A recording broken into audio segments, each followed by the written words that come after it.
Hi friends, இன்றைக்கி காலையில் பார்த்தீங்கன்னா இன்றைக்கி பிரேக்ஃபாஸ்ட் வந்து எங்கள் வீட்டில் மில்லட்ஸ் புட்டு.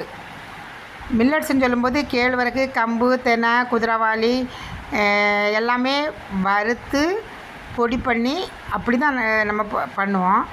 ஆனால் எங்கள் வீட்டில் பக்கத்தில் ஒரு கடையில் வந்து எல்லாமே அவங்க வறுத்து நமக்கு அது பொடியாக தர்றாங்க. அதனால் நம்ம திரும்ப வந்து அதை வறுக்க வேண்டிய அவசியமே கிடையாது. அதனால் அதுலேருந்து எடுத்து நான் கொஞ்சம் உப்பு போட்டு அழகாக விரவி புட்டை வைக்க போகிறேன். இதுக்கு வந்து காம்பினேஷன் என்னென்னா, நமக்கு கருப்பட்டி காப்பி ரொம்ப நல்லாயிருக்கும். அதனால் நான் இன்னொரு ஸ்டவ்வில் வந்து இந்த புட்டு ரெடி ஆகிறதுக்குள்ளால் கருப்பட்டி காப்பியும் வச்சிடலாம் அப்படின்னு சொல்லிவிட்டு கருப்பட்டி காப்பிக்கு ரெடி ஆகிட்டேன். கருப்பட்டி போட்டு அது வந்து கருப்பட்டி காப்பியும் ஸ்டவ்வில் இருக்குது. அப்புறம் இந்த புட்டு மாவு எப்படின்னா, புட்டு குழல்ல கொஞ்சம் மாவு கொஞ்சம் தேங்காய், கொஞ்சம் மாவு கொஞ்சம் தேங்காய், இப்படி தான் நம்ம போட்டு அதை வந்து புட்டு குழல்ல வச்சு புட்டை வைக்கணும். இன்றைக்கி ஒன்று என்னென்னா, நம்ம ஏதாவது ஒரு செயலில் இறங்கணுன்னா காத்திருக்கணும். ஆனால் காத்திருக்கணும்னு காற்று வெயிட் பண்ணிகிட்டே இருந்தாக்கி நமக்கு ஒன்றுமே நடக்காது. அப்போ என்னென்னா, அந்த செயலில் இறங்கணும்.